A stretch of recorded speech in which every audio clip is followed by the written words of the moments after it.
Thank y'all for being here. I'm so excited that this project's still happening, even though it was originally supposed to be an in-person project. We modified it. I've never done a live virtual demo before, so I'll be learning together.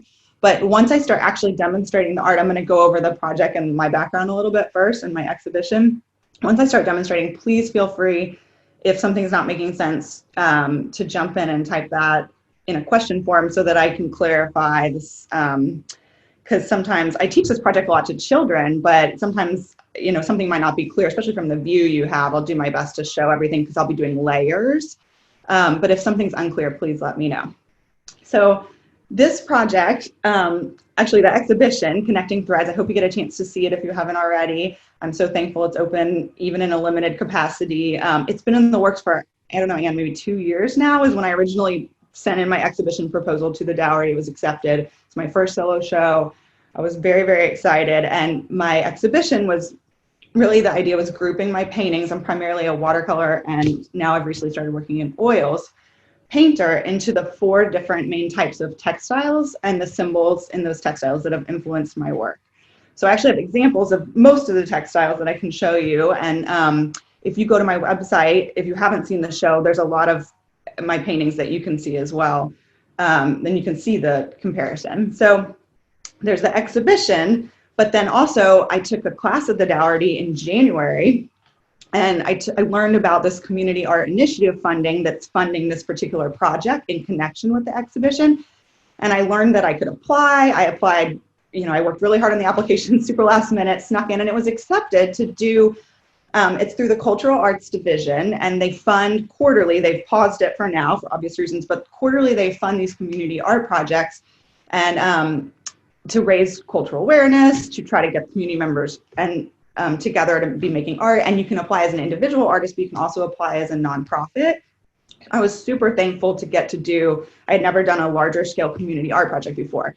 So obviously we couldn't do that in person, but I'm collecting responses through my survey on people's associations with symbols that are meaningful to them. And instead of having y'all print it, which was the original intention, I'm going to be printing them and put them together in a large quilt. And even though I normally don't work as printmaking in my primary medium, printmaking, I'll go into that later, is one of my favorite mediums to do with other people because it really loosens your hand, especially mono printing, which is what we'll be doing today, where you're only really making one image. All of the work that I do, whether it's the way I work with watercolor or the way I work in oils, I'm really drawn to the element of surprise. I always sort of have to have an aha moment, an element that I can't fully control. So that's why I really love marbling, and a lot of my paintings are done on top of marbled canvas. And when I do watercolor, I draw in a resist first, which is like basically glue that hardens, and then you remove it with a rubber cement eraser. And there's this aha moment, even though you kind of knew what you drew, where you see it once you peel away all the masking fluid. And so same thing with monoprinting. It's an easy project to do because all you're doing is laying down shapes, but you never fully know what it's going to look like. Even, I've done this project so many times, there's always an element of surprise. And so it's one of my favorite things to teach when I teach children and adults as well. So this project is funded by the Community Initiative or Cultural Arts Division. We've modified it. Let me know if y'all have any questions on that. But I want to tell you a little bit about myself. So I am a painter, but I have a background in textile design. I studied textile design at the Fashion Institute in New York, Fashion Institute of Technology. And my favorite class that I've ever taken in my whole life was the history of textiles. So I should have known then to follow that lead, but I ended up going to graduate school for art education, which I am really passionate about as well, and sort of diverting away from textiles. And it was only when I took a class, almost 7-8 years ago now, at Laguna Gloria, like an informal class with this woman, Jan Heaton, this artist who's become like a mentor, dear friend to me, a watercolor class. And I always worked casually in watercolor, but I never really thought I could be like a professional watercolor artist, whatever that means. And so she was so inspiring. It was a technique class.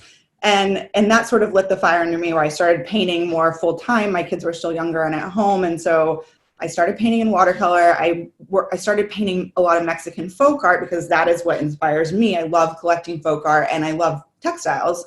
And so then slowly it veered away more from Mexican folk art masks, paper mache objects that I would find and collect or research, into textiles. And first it was mainly textiles from Mexico, otomis, which I can show you an example of. Here's an otomi. This is a more contemporary modern one, but you can see this is upside down.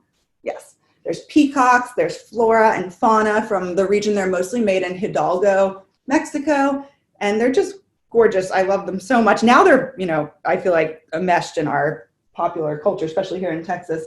But I started painting mostly otomis in watercolor. And then I found myself over the next couple of years painting, researching and being inspired by these things called story cloths from Bali. And they are really hard to find. I've never actually found one. I've seen a piece of one on eBay before, so I just can show you the book, and I can list these resources at the end. But this book is called Story Cloths of Bali. I'm obsessed with this book. I highly recommend it. And also, they are embroideries. They are inspired by epic tales from India, and they touch on every human emotion, kind of like the Iliad and the Odyssey, and they're just fascinating to me. But they have similar symbols that would arise in these Mexican otomis. And so then I started through that over the next year or two becoming obsessed with Indian textiles, specifically textiles called torans. And sometimes they're more like, you hang them over a bed. I have an example over there, but I don't want to mess with my computer. So here's a more square one, a less traditional one. And also embroidery, also heavy in the animal symbolism and flowers, but also sometimes the more modern ones have like bicycles and contemporary symbols arise from modern life.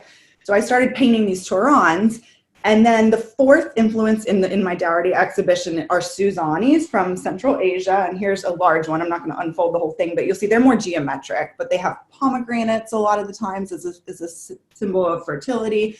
So I started realizing, with the help of my mother-in-law, actually, who is a Jungian analyst, that the connection that I was finding in everything I was getting inspiration from had to do with like reoccurring symbolism. And so that was my exhibition proposal, was these are the 4 types of textiles that influence my own painting, and what can we extract or realize about ourselves as humans when we're realizing that these were made all over different parts of the world at different times, but there's similar symbolism that's arising throughout those. So that inspired this project. And it's a really easy project. I'm going to go over right now the supplies. You can find them anywhere, and I highly recommend getting one. The main supply is this jelly plate. Oh, one thing I was going to say is, why am I doing printmaking even though I'm a painter? And I sort of touched on that earlier, but when I was an undergraduate, I studied drawing before I studied textile design afterwards. And I was like, really, I love teaching printmaking to children and adults alike, because I took a monoprinting class my senior year of college, and I was really like a real tight drawer. Things had to be perfect. They wanted to look hyper realistic, and I was kind of like a control freak and always wanted things to be perfect, and I would get upset if I messed it up. And some children, when I teach them, have the same reaction where they get really upset if their still life doesn't look perfect. Well, monoprinting immediately just like destroyed that in my mind, because you cannot predict fully. I think even if you're a professional, maybe if you're a professional printmaker, but I feel like there's always going to be elements of happy accidents and surprises when you do it. And that loosens up your hand and makes you want to try new things and not be as obsessed with trying to control the outcome. And when I teach camps in the summer, and my whole main ethos for teaching period is the process. I love teaching like watercolor techniques, and I love teaching 12 different ways of using watercolor, and then letting some people be free to do whatever. So printmaking is just a great, especially mono printing, and mono meaning you really get one, as opposed to if you did a linoleum carving, you could print that a bunch of times. This is just a one-off thing, although we're gonna cheat the system a little bit and print a ghost image, which is more like whatever ink is left on the plate. It's more like a mysterious, blurry effect. So we'll get 2, but technically it's 1. So for example, if you want to see a ghost image, which is a real thing, I'm going to print some of these in a second, but this is a 3 different color layers of different symbols, monoprint. You can see there's a moon and an angel and stars. And I wish you could see the colors slightly better, but I started with a yellow. That's what we're going to do today. I overlapped with a magenta, and then I did a blue on top. You kind of want to go light to dark, and I'll review that in a second. Here's another one with just 2 colors. I did orange first. You can see there's like a string spiral. and a sunflower, and then a leaf type, a real leaf that I printed. And then the ghost image, as you can see, is really, it's more like blurry. You sort of cannot get the full effect over the internet, but it is magical in its own abstract way. And I will say the coolest thing about this project for the ghost image is when you print natural symbols, like say you had a real feather or a real piece of yarn, the ghost image is going to look like an X-ray, like a photograph. Whereas the main image, see the string in this one, is going to look more like an outline of the impression that you printed. So I'll demonstrate this. I'll go over my materials first. And please. So I'm going to show what materials we're using. The primary, most important material is a Gelli. It's made of silicone printing plate. It's clear, it's sticky. You can get it at Hobby Lobby, at Michael's, from Amazon. Here is a large one that when I teach, I've cut this one. They can be, I mean, they're getting cheaper and cheaper now that there's more manufacturers, but this one I cut into 4 pieces. So when I was teaching kids, I was able to get more for my money by like chopping this one into 4. But I mean, it says on the back, endless possibilities, and you can see they printed some leaves. It really is true. You can do monoprinting on just a regular piece of plexiglass, but something about the texture of it really gets all the nuances in the objects you're printing. And so I highly recommend getting one of these. So I took off, it comes with plastic on either side. It sticks so it doesn't slide around your surface. That's the other benefit of its texture. And you can use either side. They're both sticky. Mine's going to stay where it is. And then I have the other thing that you really need is, this is called a brayer, and you use this in all kinds of printmaking. And they sell this every art supply store as well. Although I would check with Michael's online, because some of them are funny about how many. They're getting better about having more fine art materials. But you roll on your ink like so. It rolls. And the thing I love most about this project is you don't have to clean after every color. I have for my cleaning as I go, if I don't want my colors to get too muddled when I'm overlapping them, I literally am just going to use a paper towel and a spray bottle and wipe down my Gelli plate and wipe down my brayer. And then the other thing that you absolutely do not. Really quick, Nora, what do you use in the spray bottle? Is it just water? Yeah, it's just water. If you were using, the tricky thing though, I will clarify, is that I'm using open acrylics. So it doesn't have to be this brand, but normal acrylics would dry pretty quickly on here or on your brayer. I don't work in acrylic normally, but for this project, it's awesome. The open just means it stays wet longer.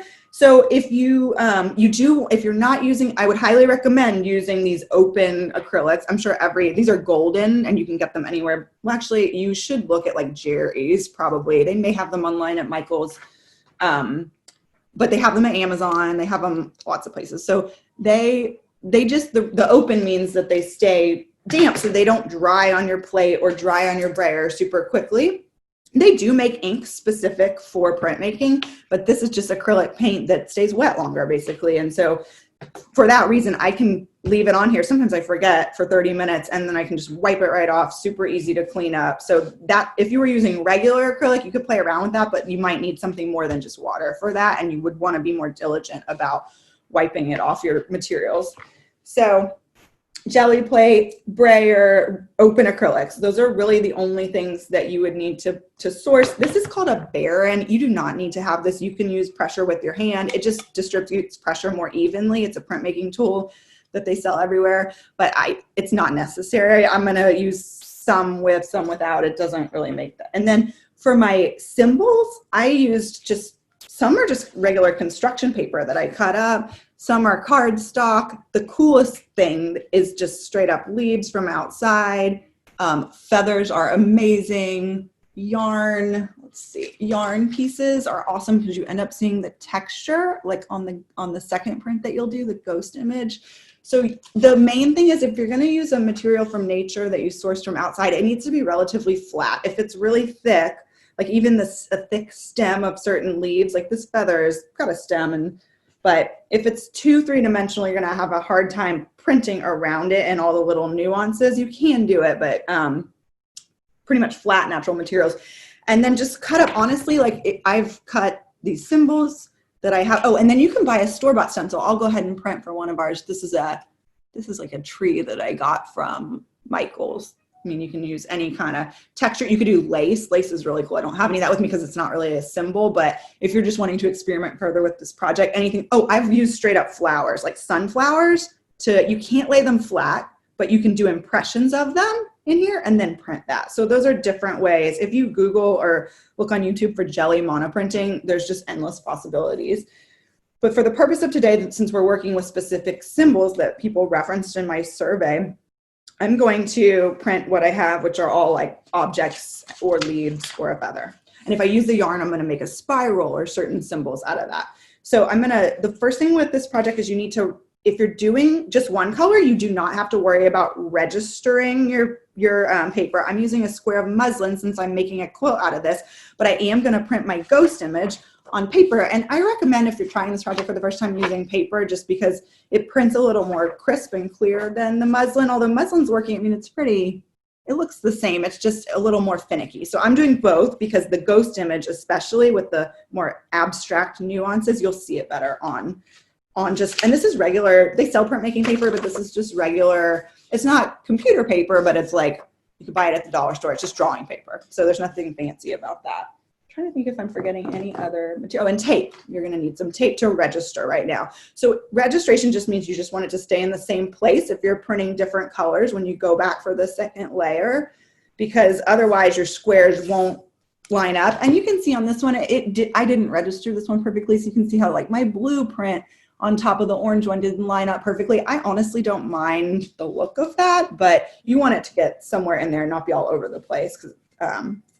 All right, so I'm to register, it's really simple. This won't move because it's pretty sticky, so it'll stay in place. So I'm gonna lay down my muslin cotton square first, and I'm just gonna get it in the middle, and then I'm gonna take my tape and put it on the side so that it sticks and will stay when I lift it off where it needs to go.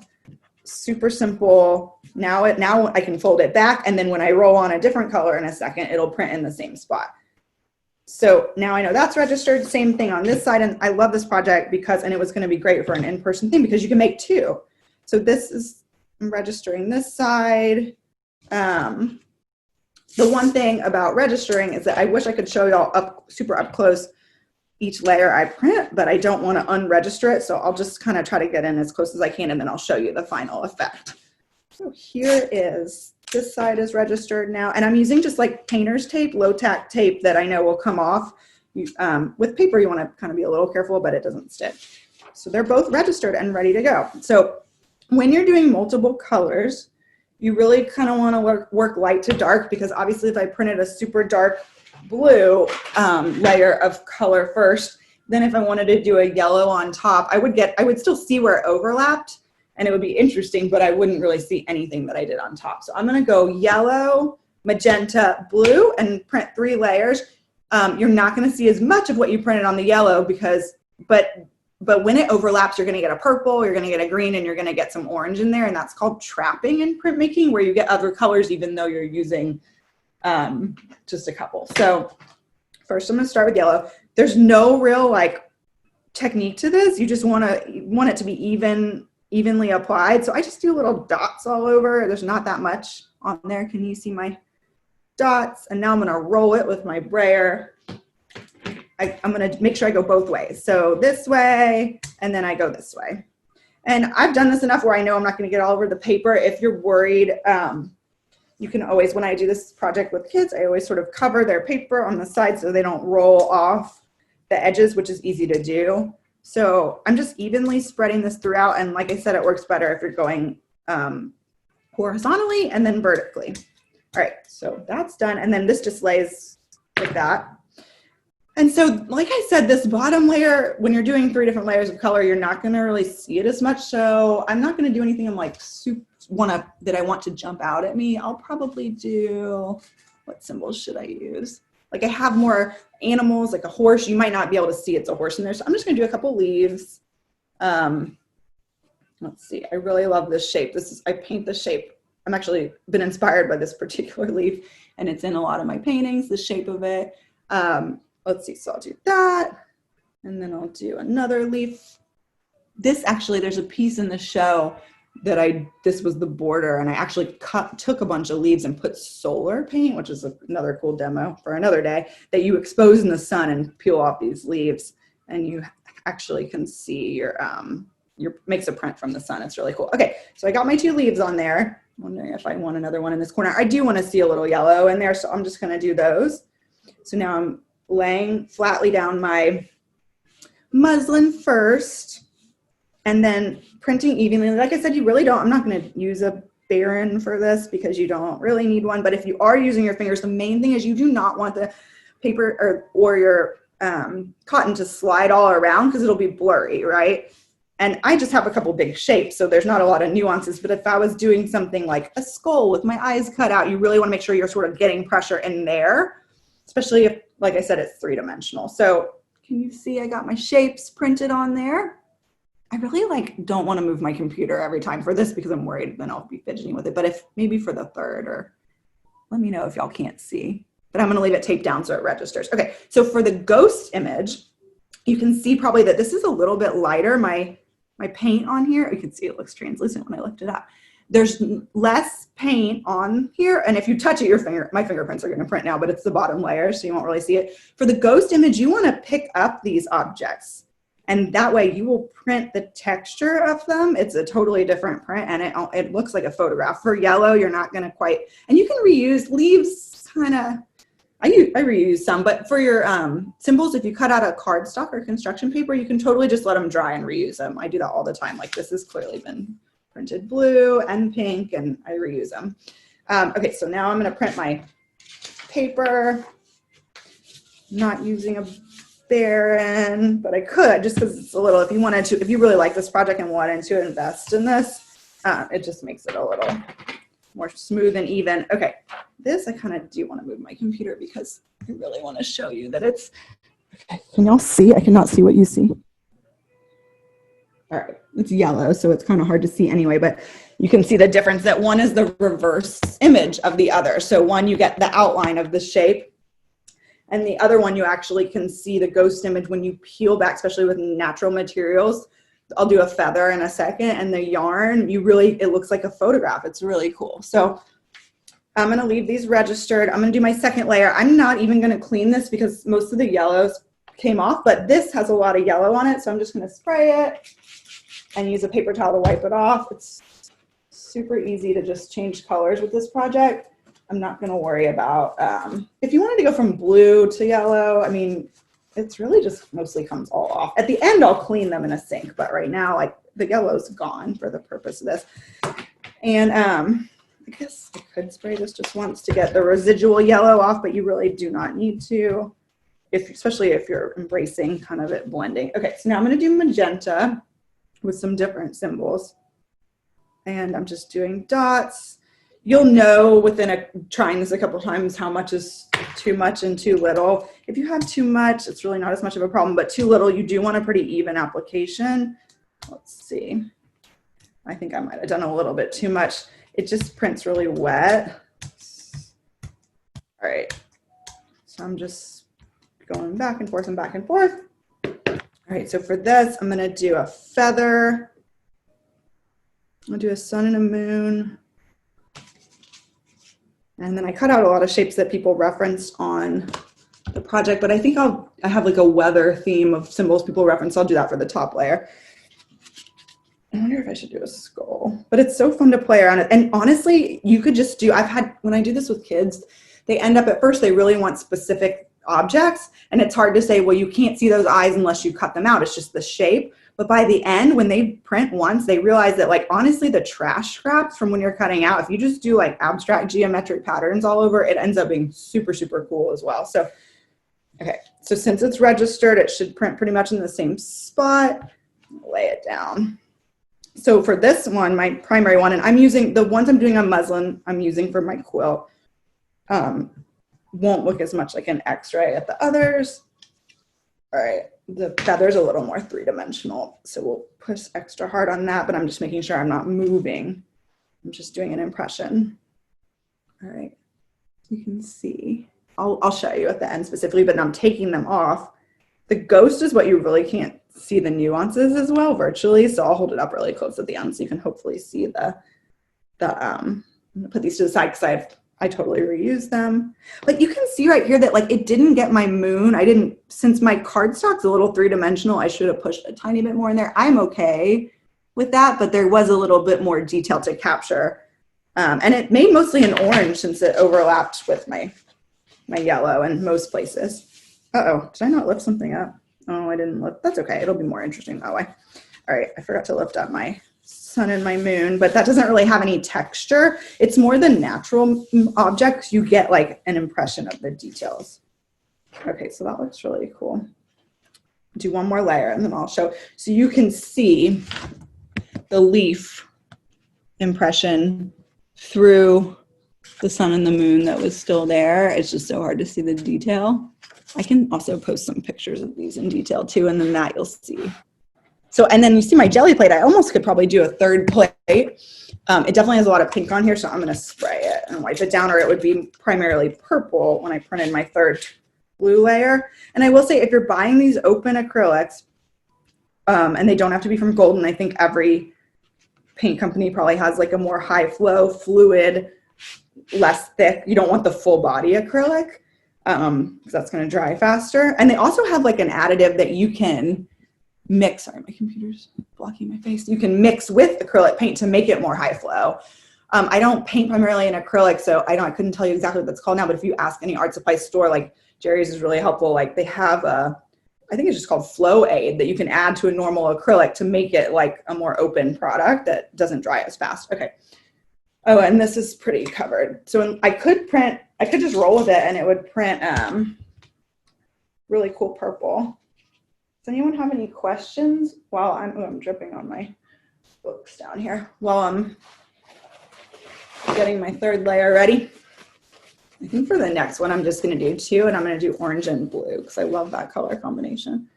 All right, so we're ready to go. I'm going to dot on. You really want, it works just as well if you use, some paints are opaque and some paints are transparent. So I highly recommend for this project I do this with opaque paints as well, and it still overlaps, but transparent works better if you want to see these like the trapping of different color combinations. So all three of these colors I'm using right now are fairly transparent, and it tells you on the back of the paint that you're using. I didn't realize this until recently when I got more into oil paints. It'll tell you the opacity of it. It'll rate it as being, let's see, I went off the edge, but that's okay, opaque or translucent, and the translucent ones are going to create more interaction between the layers that you're doing. But if you're just doing two layers, I'm going to do a tree on top, I think. I don't know if it's going to be too busy, but tree was a symbol that that resonated with lots of people. It certainly does with me. And on that note, I'll show y'all a tree painting that I did that sort of inspired this whole concept. So I'm going to lay my store-bought Michaels stencil down. I actually, they sell, I have one and I didn't try using it until today, so I need to play around with it more, but they sell these, they're not expensive at all, these stencil cutters, and you can make your own stencils. Like these, they burn in them. You can like make more elaborate stencils than using scissors. I guess you could use an X-Acto knife. I don't really use an X-Acto knife that often because I don't trust myself. Okay, so I'm printing my third blue layer of a tree on top. So these are mostly all nature themed symbols on this one.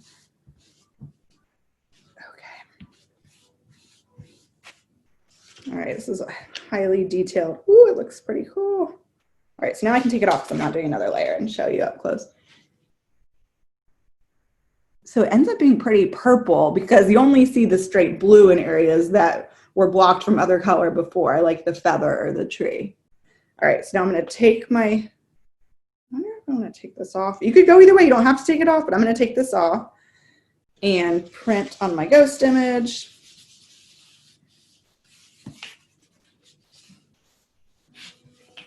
Okay.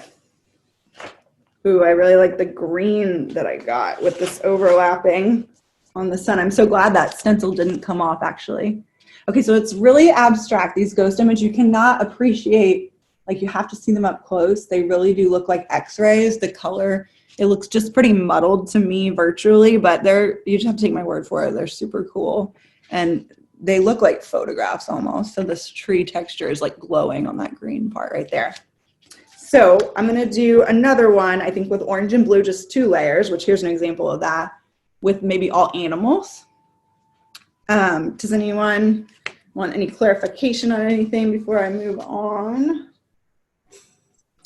Well, I have a question, actually. So you print 2 images from using the same symbols. What do you do with the ghost images? Do you save it for a different project? Do you incorporate it all together? Yeah, I think that I'm going to save them. I'm just doing them on paper because they're more, you can see they're still a little like abstracted, but they're clearer than when I was doing them on muslin. They're still really beautiful. I think for this project, I'm just going to use the primary ones because they have a more graphic, it's kind of like, they're kind of confusing to the eye a little bit, but when you look closely, you can work out all the symbols there, but these are even more confusing. And they're beautiful, but maybe I will do something separate with them as a side project. But for the quilt, I'm going to do I'm going to shoot for a 28 by 48. So that is about, I'm going to do 24 squares that are 6 by 6 each with people's input from my survey of different symbols. And I haven't worked out quite yet. I mean, I have a lot behind me, but I think I'm going to do them all these 3 colors of yellow, magenta, and cyan, or yellow, pink, and because they end up looking like every color in the rainbow. And then for my border, I'm going to do a triangular border that I use in a lot of my paintings that are more Indian textile inspired. It'll definitely have a border. And my mom is going to help me sew it, who's watching. Hi, Mom. Because she is a master quilt maker. Although in this case, it's more of an art object. And so it will be made of fabric, but I want to leave space to paint on top of it if I want to, or get less technical in terms of it being a quilt and more like a object that we can hang from a wooden dowel. All right, so for this one, I'm going to do orange first and then blue on top. I love this combination. There's a piece in the show. And on that note, this piece is not in the show, but I'll show you what sort of prompted me to view my work in the lens of like the idea of archetypal symbols. Is I made this large watercolor. It doesn't relate to textiles as much, so which is why it's not in the show. This is a print of it, but it's a giant oak tree and sort of viewed out from a cave, and there's lots of symbols. There's ammonites around and fossils all around the border. And I like the idea of this being like our consciousness and this being our subconscious, right? Like beneath ground, which we can't even always access. And my mother-in-law, who's a Jungian analyst, was really responded to this as being very Jungian and very archetypal, and helped me sort of think about my work and the connections between what I was painting from the view of archetypal symbols. And then there's this book. Where did it go? It was here somewhere. I'll find it in a second. Here it is. Sorry. Yeah. The Book of Symbols, and it's from the Jungian archetypal analyst put together. This book is fabulous. I highly recommend it. And it helped me with my survey in the way I sort of categorize things loosely. They have things from chapters on the animal world, chapters on human world, spirit world, plant world, creatures, and it just shows pictures and pairs them with poetry of just like, sculptures from prehistoric era, contemporary paintings. It is just endlessly inspiring. So I highly recommend, if you're interested in symbolism or anything we're talking about today, getting this book. I just found this on Amazon. I hate plugging Amazon constantly, but I'm sure they have it at Book People too, which is where I'd rather be supporting. Okay. Here we go. So we're going to do, oh my gosh, I made a huge error. Oh, and really quick question, who is the author of the Symbols book?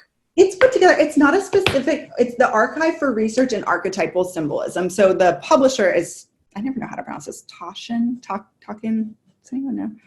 But it doesn't have a specific author. It's the Society of Archetypal Symbolism.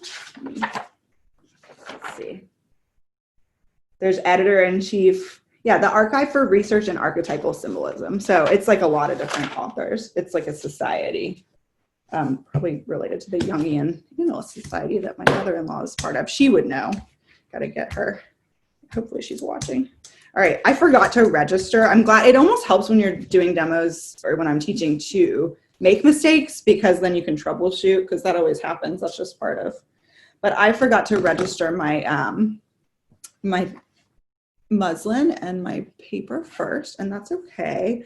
I think what I'm going to do is just make sure I tape it after I lay it down. So I think it'll still work. We'll hope for the best. So I'm going to do, this is a symbol in a lot of my work that to me reminds me of agave from a personal perspective, but it's in a lot of Indian textiles. It's sort of like a, I don't even know what you would call that. Some type of logo. So we're going to do that guy, palmetto leaf guy, some stars. Let's see. A chow. I love like referencing baskets in my work, or a little chow. So they're just such simple symbols, but rich symbols. And I love this book because it doesn't necessarily tell you like this means this. It just gives you examples throughout history. It sort of like puts things together from cross-cultural references, and just shows you the way different cultures used it, and then pairs it with poetry. Okay, so that's going to be, I feel like I need something at the very top, maybe a tiny little leaf. Maybe I'll just, this is a really, I found this in my backyard. I love, again, kind of looks like agave, but I'm so inspired by symbols in nature too. Okay, I'm going to print this. I'm going to register it after I laid it down. Hopefully I get it relatively in the middle, because I'm cutting the borders off these from my quilt. It's not perfect, but I think it won't really matter. But I do need to tape it now so I can get my other layer in the same place when I print it next. Okay, so I just have to remember to do that with my ghost. And so like I said, when you're using cardstock, which some of these are, I am going to use my Baron. You know, this is another smaller little Baron. They sell this everywhere. It's for linoleum carving. You could also use like a wooden spoon, a big wooden cooking spoon, just to kind of get more evenly distributed pressure in there. But since I said it wasn't essential, maybe I'll try not to use it, because I don't want y'all having to buy a bunch of stuff just to do this. It's a really simple project. The jelly plate and the brayer are the primary importance, and then you need some type of like wetter acrylic paint. Okay, so I think I got that evenly. We have one question. Someone is asking, how long does it take for a print to dry? Oh, it's pretty quick with this. I mean, like I said, it is a wetter open acrylic, but it, especially on this, I would say on the fabric, like 15 minutes, it's pretty dry. And paper as well. They dry quickly. So, you know, I will say that I'm not using fabric paint, so I would not wash this quilt, because I could not guarantee what's going to happen. They do have a medium you can add to acrylic paint to make it, then you can iron it and make it heat sensitive. But since I'm just making it not to use as like a quilt, I'm making it as more of an art piece to hang. I'm not going to worry about that. But if you were trying to make a quilt and print these on muslin squares, you would definitely want to buy, I have it over there, but I'm not going to go dig for it right now. They have like a medium, like a gel that you can mix with acrylic paint. It actually would probably provide the fluidity to it as well that makes it, you can then iron it once it's dry, and you would do it face down, and the heat would turn it into then something you could wash. I mean, I still would wash it on a hand wash setting, but that's a really easy thing that you can do. Okay, so now I'm going to do my paper, and I'm going to register it after the fact. Okay. And because none of these have like texture to them, I'm still going to see them, but they're not going to look like the X-rays of the feathers and the nature. Oh, I said I wanted to do a string so you could see the cool. You get to see like the weave. It really does look like a photograph or an X-ray when you get the ghost image of more three-dimensional natural objects. Let's see. All right. And then since these were all cardstock, let me move the computer closer. You can see there's cool texture happening, and you can see a little bit of blue from where I didn't clean my screen like amazingly. I'm sorry that it's upside down, but do you see the texture in that ghost image? And some turquoise peeking through from not doing the best job cleaning. I like stuff like that, but we would probably maybe just want to spray it a little more, wipe it down a little more. Okay. So now I'm going to do my turquoise. This, you can tell I use this one the most. I don't even know. It's basically cyan, and it's a real translucent one. See, it says on the back of this, transparent. There's a scale on almost all paint. It'll tell you this, how opaque it is, glossy, thick, or tinting. It's at the very top. And so it'll tell you how transparent it is. And then some colors are straight up called transparent, like the orange, transparent red iron oxide. So I would recommend for this project more transparent paints, but I have bought opaque ones and used them and it worked well. It's just you don't see as much overlapping or trapping of your colors when you're doing it. So I got a lot out on that one, and so I'm not going to do as many dots. And I'm going to clean this, otherwise it's going to end up looking kind of brown. All right. And I'm going to do animals on top of this. Ooh, I got a little drip on my paper, but it kind of looks cool. Let's see. Clean. I really like this project because it's easy to clean. I've done this with, at the most, I think 13 kids in this art studio, which is not that huge. And it was a really cool project.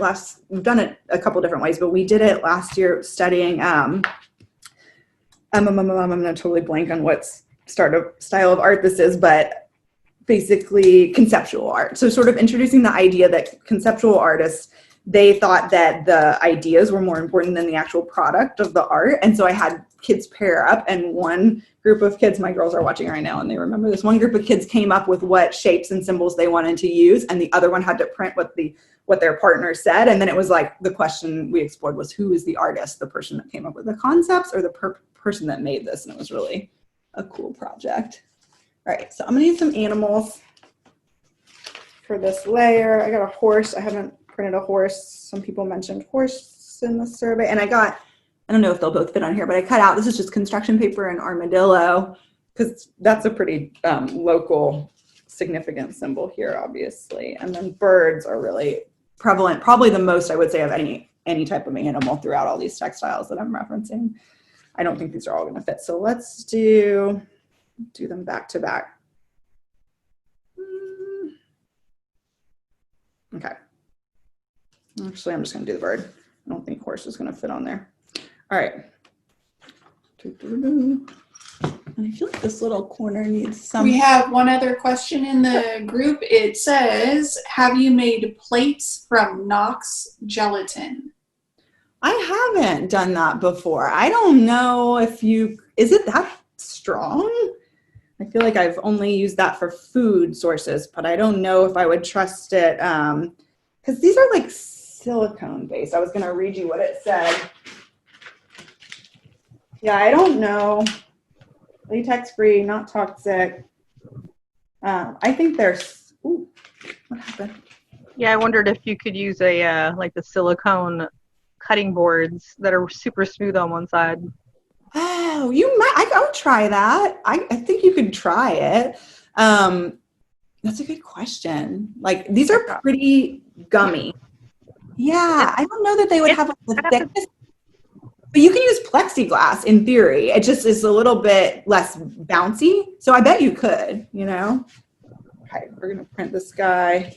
And then we've also got one person that says, remember the string. Oh, yeah. Crap. Okay, I'll do a top layer. Or we can do another one. I don't want to bore y'all, but doing the same thing. But I feel like it's endlessly exciting. Yeah, I definitely want to try that with a silicone cutting board, because that would be a much more accessible material. Although I will say that, like, a couple years ago when I was trying to source these, I wouldn't get the jelly plates at Jerry's. I do love supporting Jerry's, but they're overpriced there. Amazon or even Hobby Lobby with a 40% off coupon, buying the big one. And then if you want, you could do a huge one. That would be awesome. I've actually never done one that large, but cutting it up into 4 just for the purpose of having more to work with. You want to put them back in their case, because if they get fuzz on them and stuff, they're pretty sticky. I did say I was going to do string. Oh, this is so cool. I feel like for this one, I'm going to just do another one with string, because it's just a lot going on and I'm happy with it. So, and I don't have a lot where I like the 2-layer orange and blue where you can still see some of the muslin. I might do some like hand stitching in some of those just to tie it into the embroideries I'm referencing. I think I actually, for the quilt, will probably do one with the 3 colors and then alternate them with just orange and blue, kind of in a checkerboard effect, because I am really liking. Okay, so I'm going to take these off and print my paper. All right. Okay. I wonder also if you could do like foam instead of construction paper, but you really do want it to be flat, like those foam sheets. And so I would stick with flatter things. This one got a little drop of water on it. So, okay, yeah, these are just like, I feel like it looks so beautiful to me, but it's just not going to translate through the computer screen. It's pretty muddled looking, but when you see the texture up close, it is just super cool. But to me, it just looks brownish green. And then when I look at it, I see more turquoise and orange texture. So you'll have to trust me that the ghost images are really cool. Sometimes the kids, when I do this project, end up liking them more than the originals, but these are certainly more graphically like. And in terms of them drying, I've got them stacked on each other right now, and they're not, because you're just printing the impression, they're not, I wouldn't do them face to face, but they're not that wet. So they dry pretty quickly. All right, let's do another one with string. All right. And then, oh, I will say while I'm doing this, I wanted to mention that the final quilt project is going to be shown on July 8th, I think at 7 p.m. as part of my artist talk. I think the other artists that are in this exhibition are amazing. They're sculptors. They're going to also have an artist talk on that date as well. And so I will have the finished piece and talk about the answers I received that were incorporated on my survey. Let's see. I'm going to do the first 3-layer one. I'm going to not forget to register my fabric this time. I just keep losing these things, like my need an assistant. I mean, my kids here to assist me, but that was going to be crazy in a different way. I lost my paper towel, so I'll have to go grab more in a second, but I'm going to register my muslin first because it might actually get a little damp, but that's okay. This is a really forgiving project where even if things get smudged, it doesn't seem to matter. They still look really cool. So tape this down. How did I lose an entire paper towel roll? Oh, it's behind me. I'm sitting on it. There you go. All right. Okay. All right. I was so nervous about this. I've taught so much in person, but this is like a whole nother beast, but I'm actually having fun. I can't see any of y'all. I've blocked you. All I can see is Anne, so I think that's helping. Thank you for reminding me about the string. Let's see. Okay. And if you miss me say it before, if you're not specifically trying to like reference objects and symbols, I would highly recommend trying different kinds of lace as long as they're flat. And I've also done this before with picking flowers from outside and just stamping them into my rolled out. So like sunflowers are super cool. You can't get, well, you can kind of get I got some ghost images with that, but you're not removing it the second time. So but it looks like a photograph of a sunflower. It's really cool. Okay, so I'm going to do this larger leaf, and then I'm going to do string for this one, and I actually cut a little sunflower as well. So, no, I won't do animals on this one. Okay. I'm going to try to get a spiral. It is the tricky thing when you're doing yarn or string is that you don't really want to fuss with it too much and pick it up, because then it kind of drags it. But for the yellow first one, it doesn't matter as much, obviously. So I'll save the string for the last so you see it more. Does anyone have any more questions about the exhibition or this project or the process? Let's see.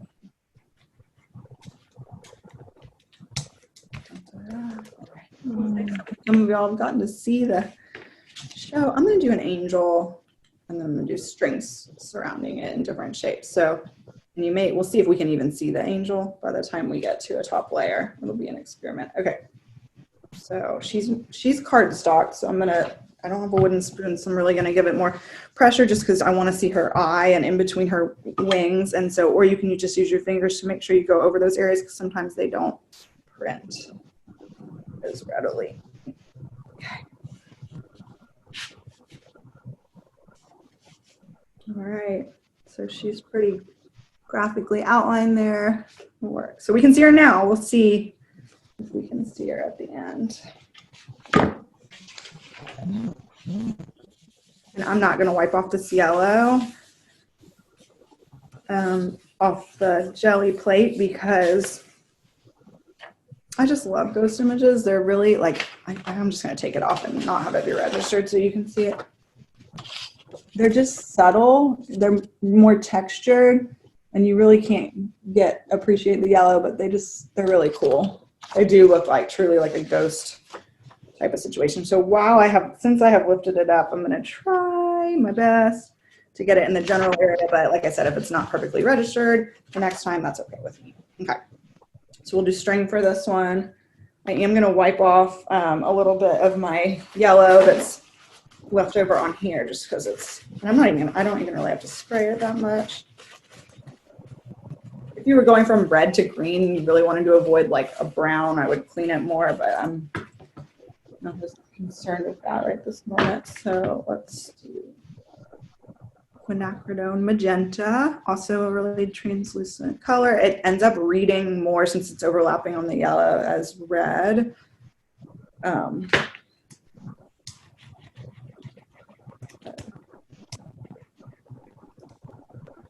And when you do different types of printmaking and you use a brayer, like linoleum carving, wood cuts, different things, you always hear like a high tack sticky noise that I love when you're rolling it. That's the sound you want to hear. But something about the acrylic, there's no noise to it. Okay, so we're going to do string. Okay, so you just kind of have to embrace that.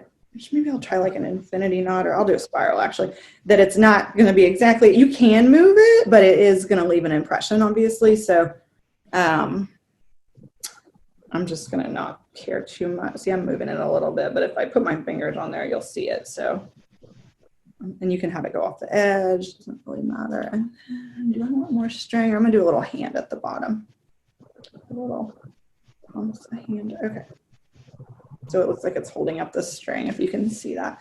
Okay, so here we go. And it's kind of sticking up depending on how thick. This is pretty thin string, but you can I've used thicker string, but you just want to try to make sure, especially with this first layer. With the ghost, you pick it up and print the impression of it, the reverse, so it doesn't matter as much. But for this, if I don't use a wooden spoon or push more carefully around all of it, you'll see that you just see it leaves like a larger impression. You don't see the details as much. So I'm going to make sure I'm really getting in there. I'm going to use this a little bit, especially for my hand. Ooh, my hand moved a little bit. So you'll get to see what might be a little blurry. I could see it. See, sometimes these cause more trouble than not. So really just using your hand, doing even, equal pressure. And it feels like you're pushing on like, I don't know, jelly. How can I think of this? Silicone. All right, that's dried.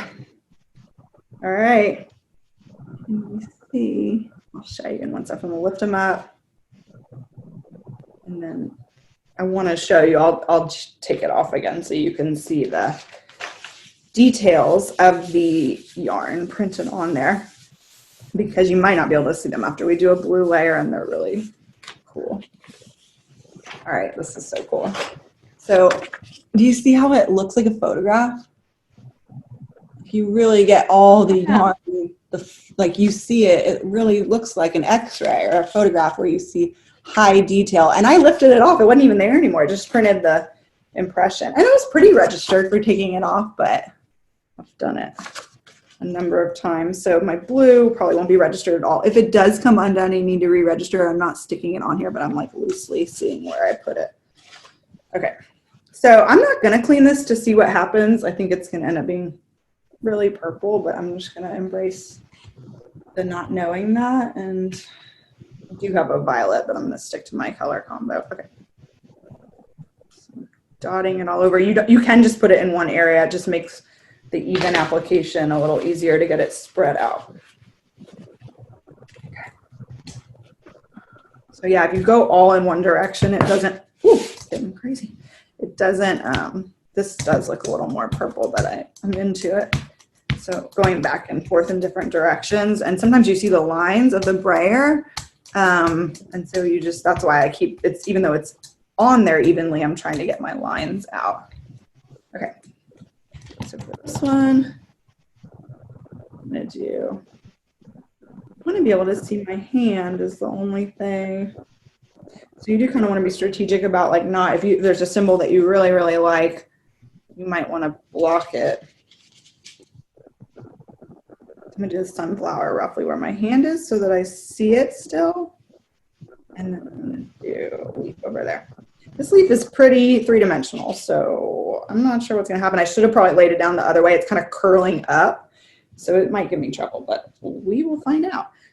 Yeah, it's pretty thick. So the main thing with that is that there's like a gap between, like you just have to make sure your muslin or your paper isn't moving all over the place and you're just pushing down.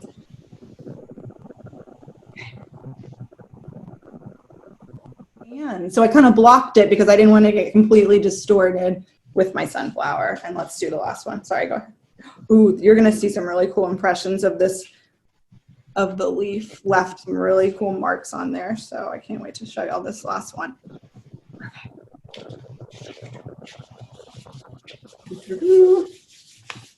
The paper you'll notice is a lot, especially because I took the things off and it's not fully registered right, but I still love it. Feel that cool texture that the leaf left on there.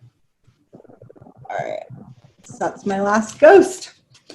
I think I could print it again, actually. Okay, I got some fun ones from today. So I will use these in my quilt. Made quite a few. I think like I said, I'm gonna do 24 of them, and I'm gonna stagger them, the tricolor ones, and make a checkerboard with my just orange and blue ones. And then I haven't decided yet what symbols to incorporate in my border or how to organize them based on what symbols I'm using. So I have a lot of work to do, and I'm going to use y'all's responses from the survey, but I think I have a good, feeling good about having a good start. Yeah, thank y'all for sticking with me and hopefully learning something. I hope you try this project. I think that you'll love it. It really, it's so freeing. You do one, you might be worried about it not working. And then once you print one, you're like, oh my gosh, I want to do a million more of these and try different materials. And like I said, if you search Gelli monoprinting on YouTube, there's just like a plethora of different techniques and information. You can paint onto the plate as well to get even more abstract. And we have a couple of questions that are coming in as we're closing. So we have one that says, let me scroll up. How big is the border that you're leaving around the print usually? And then also related to that is this was the size of the fabric, the size of your Gelli plate? The fabric, I definitely would leave an edge, right? So that if it's not registered, you need something to tape the tape to around the edge, which is why my Gelli plate was 6 by 6 inches, and these I believe are 8 by 8. I had these cut from a prior quilt project my mom had done. But there's different size Gelli plates. So if you want to do a 9 by 12 Gelli plate, or this one that I cut up for teaching was, if you get into this, I would start small, but if you get into this is a 12 by 12 Gelli plate. So you would definitely you need some edge around it. It's a good question, to be able to tape your paper when you're doing different layers to register it. And that's super easy. You just lay your paper, however big your border is, on top and put tape right on the edge so that it folds back to the same spot every time. So you center your paper around the Gelli plate, no matter how big the size is, making sure there is some type of border to tape it to, because otherwise you wouldn't have anywhere to register it. It would just be floating right on top and you wouldn't be able to. I mean, I suppose though, then it would register. If you had paper the exact same size as your Gelli plate, you wouldn't have to worry about registration, but it's just so much easier to be able to lift it up like this than to like hold the sides without touching it and get it directly on there. So I would definitely recommend leaving a little border around. So that's a good question.